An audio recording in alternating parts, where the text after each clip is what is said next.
일단 뭐 오늘 경기는 왜 이 두 팀이 우승 경쟁 그리고 챔피언스리그권 경쟁을 하고 있는 팀들인지 알 수 있는 경기가 아니었나 싶어요. 그러니까 이번 경기가 제 생각엔 제 기준으로는 이번 시즌 통틀어서 전체 이제 뭐 챔피언스리그, 세리에, 라리가 정말 다 통틀어서 가장 재밌었고 가장 수준이 높았던 경기가 아니었나 싶거든요. 정말 경기가 치열했는데 일단은 두 팀이 서로 물러나지 않는다는 게 포인트죠. 뭐 맨유가 득점하면 아스날이 따라가고 아스날이 또 득점하면 맨유가 따라가고 또 이제 아스날이 달아나고 계속 이제 물고 물리고 계속 접전이었잖아요. 근데 이러한 경기가 확실히 이 축구에 한 번에 또 이제 패러다임이 바뀌었다는 게 라인을 올리는 팀들 간의 경기, 무서워하지 않고 두려워하지 않고 과감하게 올라와서 하는 경기들이 정말 수준이 높아요. 그래서 오늘 경기도 보시면 맨유의 수비 라인과 아스날의 수비 라인이 정말 높게 형성되어 있습니다. 그러다 보니까 이 중앙에서 이 좁은 공간 사이에서 선수들이 엄청나게 몰려있고 계속 이제 볼 경합하고 싸우고 뒷공간 노리고 이게 되는 거죠. 그래서 오늘 경기가 애초에 이 맨유와 아스날 두 팀이 정말 공격적으로 계속 맞붙었기 때문에 매우 재밌었던 경기가 됐었고, 여기서 이제 아스날이 이번 시즌에 정말 잘하고 있는 포인트 어떤 게 있냐면, 그리고 전체적으로 맨유는 주중에 경기가 있었고 아스날은 경기가 없었기 때문에 기본적인 흐름은 아스날이 공을 주도하면서 공격하고 맨유가 아스날의 실수를 끊어낸 다음에 빠르게 공격을 마무리한다.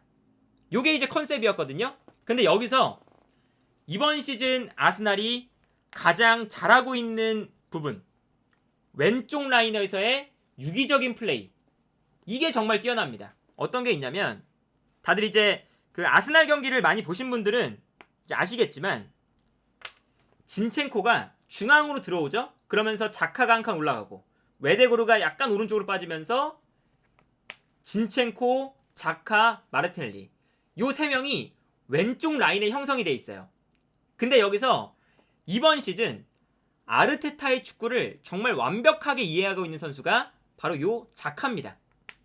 그리고 뭐 진첸코도 있지만 요 자카가 오프 더 볼이 정말 뛰어나요. 그래서 이 선수가 앞으로 뛰어나가면서 진첸코에게 공간을 만들면 진첸코가 올라와서 공격형 미드필더를 수행한다거나, 아니면 마르티넬리가 중앙으로 들어올 때 수비가 끌려 나오면 자카가 빠지거나, 아니면 진첸코가 빠져 들어갈 수도 있고요. 계속 이 왼쪽에서 스위칭 플레이가 계속 나오거든요. 그래서 오늘 경기 보시면 이런 장면들이 계속 나옵니다. 이 장면도 보시면요, 웨데고르가 오른쪽에서 볼을 받을 때 자카가 올라가고 있는 상황이거든요.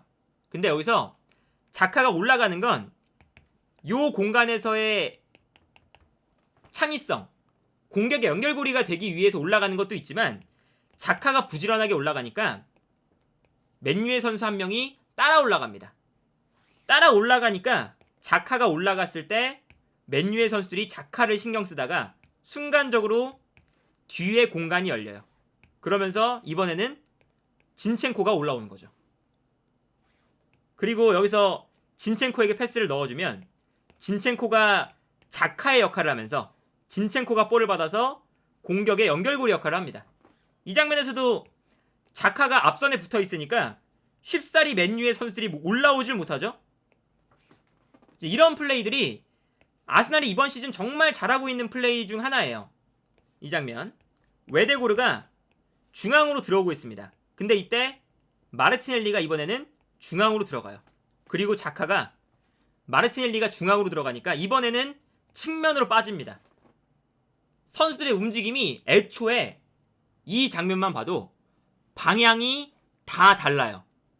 마르티넬리, 중앙으로 들어오는 마르티넬리, 오른쪽에서 왼쪽으로 움직이는 웨데고르, 중앙에서 측면으로 움직이는 자카. 이러니까 이 여러 방향으로 뛰어들어가는 움직임을 수비 입장에서는 잡기가 매우 힘든 거죠.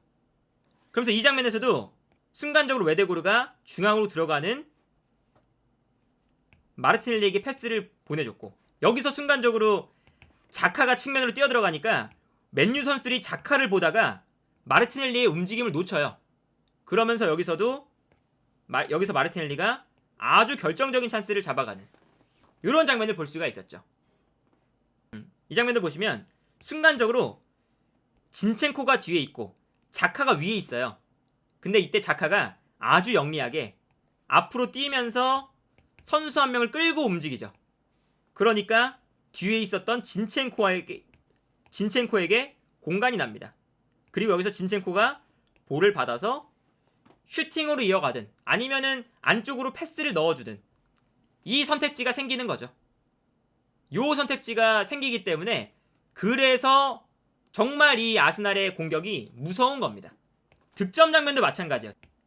진첸코가 중앙에서 볼을 받고 있고 이때 웨데고르가 순간적으로 오른쪽에 있다가 왼쪽으로 들어오고 반면에 마르티넬리는 중앙으로 들어오면서 수비수들을 끌고 들어옵니다. 그러니까 이번에는 자카가 살짝 측면으로 빠지면서 오버래핑을 해요. 순간적으로. 그래서 여기서 오버래핑을 하니까 마르티넬리가 중앙으로 들어오니까 맨유의 수비수들이 중앙으로 쏠려 있고 이때 오버래핑하는 자카 그리고 중앙으로 들어와 있는 웨데고르가 자카에게 패스. 여기서 자카에게 완벽하게 크로스 찬스가 올라왔고 안쪽으로 뛰어들어가는 은케티아에게 자카의 환상적인 크로스. 이게 나오는 거죠. 여기서 이제 득점이 나왔었죠. 득점 장면만 봐도 얼마나 이 아스날이 잘 준비가 된 팀인지를 알 수가 있습니다.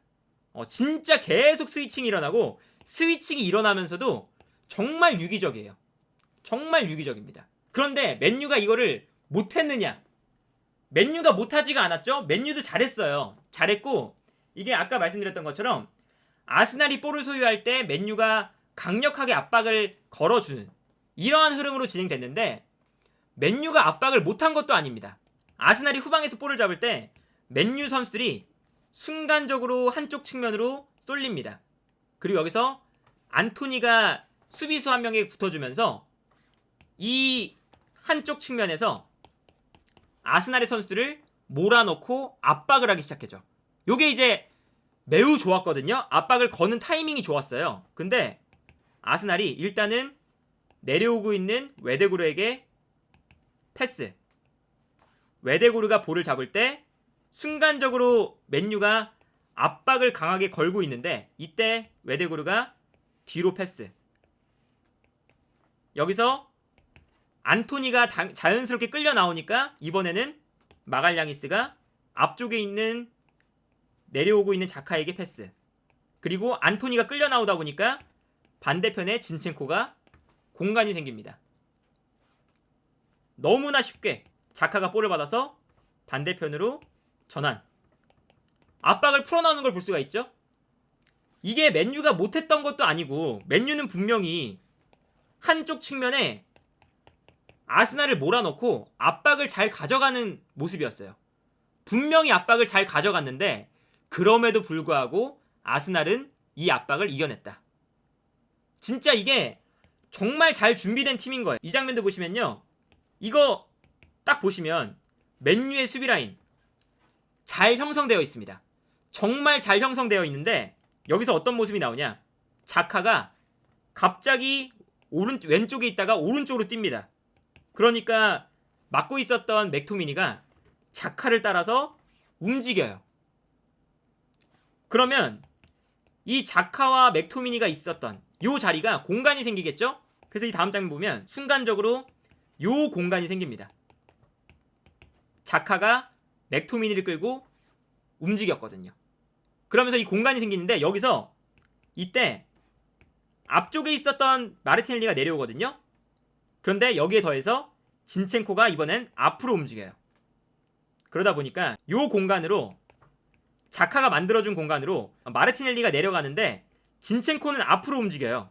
그러니까 순간적으로 이 완비사카가 진첸코도 막아야 되고 마르티넬리도 막아야 되고 애매한 상황이 생기는 거죠.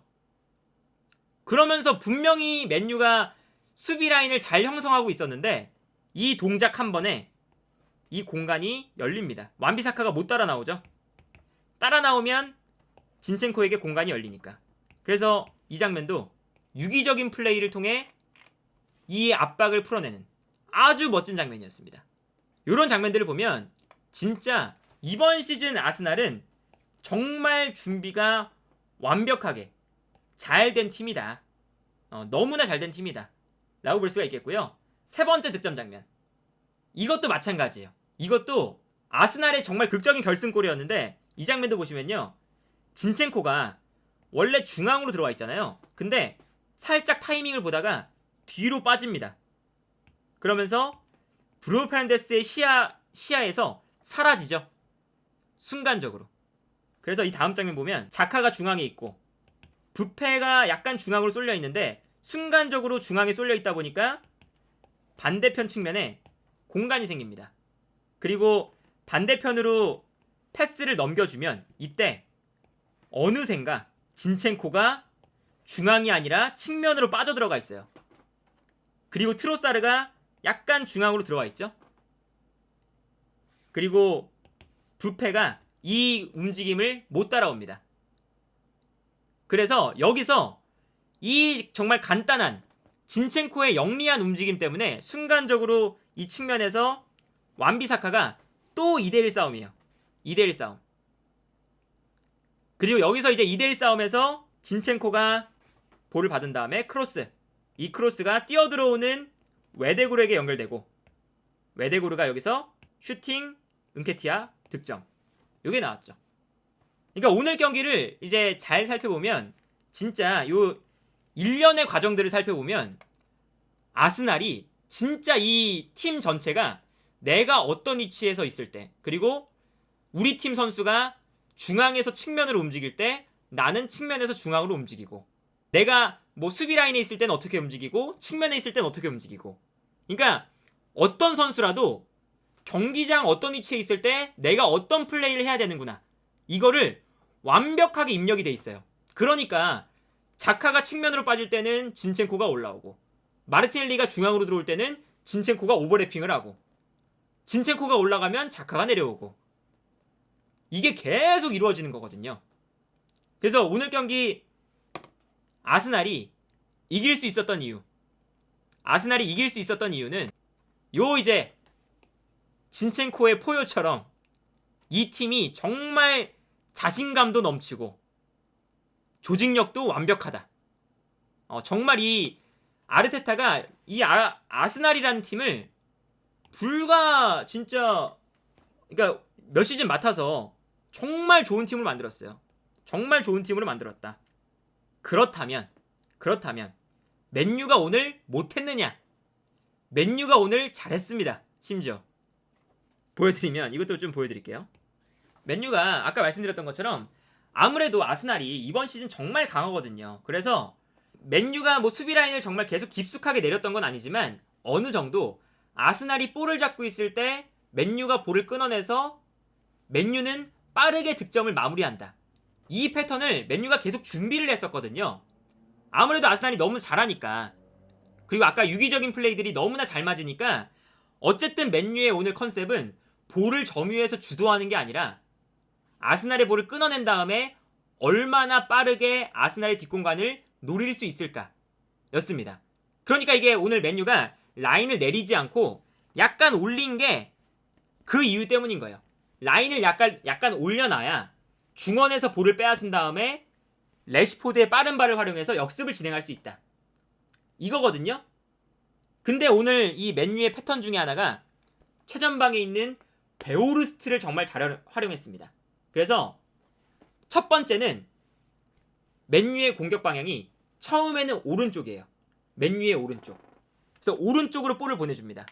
그러면서 아스날의 수비가 약간 한쪽 측면으로 쏠리게 만들어요. 그러면 래시포드에게 공간이 나죠. 그리고 여기에 대해서 어쨌든 오른쪽에서 왼쪽으로 볼이 넘어와야 되잖아요. 넘어올 때 베오르스트의 포스트 플레이를 활용합니다. 앞쪽으로 볼을 넣어주고 베오르스트가 등을 진 다음에 올라오는 미드필더 에릭센이든 맥토민이든 브루노 페르난데스든 떨어뜨려주면 미드필더가 볼을 잡아서 반대편 전환. 이 패턴이 맨유가 못한 게 아니라 이 패턴 자체가 정말 잘 맞아떨어지고 있었어요. 보시면 이런 장면입니다. 맨유가 공격을 전개할 때 오른쪽에서 공격을 시작하죠. 그리고 앞쪽에 있는 베오르스트가 볼을 받으러 내려옵니다. 이렇게 되면 베오르스트에게 패스를 보내주고 베오르스트가 수비수의 등을 진 다음에 앞쪽에 있는 맥토미니에게 볼을 떨어뜨려 주죠. 이렇게 되면 순간적으로 이 떨어지는 볼을 맥토미니가 받아서 반대편으로 방향 전환을 해요. 그러다 보니까 한쪽 측면에 아스날의 선수들이 쏠려 있고, 쏠려 있으니까 반대편으로 전환이 되면 레시포드가 볼을 잡을 때 이 넓은 공간에서 레시포드가 볼을 잡을 수가 있죠. 그리고 레시포드의 오늘 컨디션 자체가 너무너무 좋았기 때문에 여기서 레시포드가 베나이트와 1대1 혹은 후반전에는 토미야스와 1대1을 할 수 있는 상황들이 계속 만들어졌습니다. 그러니까 오늘 맨유도 정말 준비가 잘 되어 있었어요. 이 장면도 보세요. 맨유가 전방으로 패스, 베오르스트가 내려와서 떨어뜨려주고 레시포드가 뛰어들어가니까 뛰어들어가는 레시포드에게 부페가 패스를 넣어주는 이런 장면을 볼 수가 있었죠. 그러니까 오늘 맨유도 절대 못한 게 아닙니다. 절대 못한 게 아니라 자신들이 준비해왔던 패턴 플레이, 그리고 자신들이 오늘 경기에서 아스날의 공격을 막아낸 다음에 빠르게 카운터로 만들어 나가자, 이러한 전술적인 그런 컨셉들이 선수들 전체에 모두 공유가 되고 있어요. 그러니까 오늘 경기는 이제 맨유와 아스날의 경기가 왜 재밌냐? 맨유든 아스날이든 자신들이 이번 경기에 준비해왔던 패턴이 선수들끼리 모두 다 이게 공유가 되고 있어요. 모두 다 알고 있어요. 내가 여기서는 어떻게 플레이해야 되고, 내가 이런 상황에서는 우리 팀의 선수가 어디로 움직이니까 이렇게 패스를 줘야 되는구나.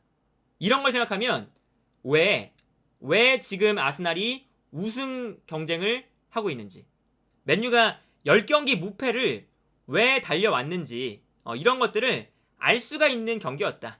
정말 이 맨유든 아스날이든 너무너무나 수준이 높고 팀적으로 일단 준비가 너무나 잘 돼 있었다. 정말 축구팬 입장에서 오늘 경기가 진짜 눈이 즐겁고, 정말 이게 뭐랄까요, 축구를 보는 의미가 있는 경기였다. 정말 재밌었던 경기였습니다. 진짜 빼놓을 수가 없는 게 다 수준이 높아요. 테나우와 아르테타의 전술 싸움, 뭐 오늘 레시포드와 사카의 개인 능력으로 만들어내는 득점력, 그리고 타라박과 압박의 싸움, 골키퍼 대결, 여러 가지를 생각해보면 오늘 경기는 정말 두 팀의 수준이 너무나도 높았다.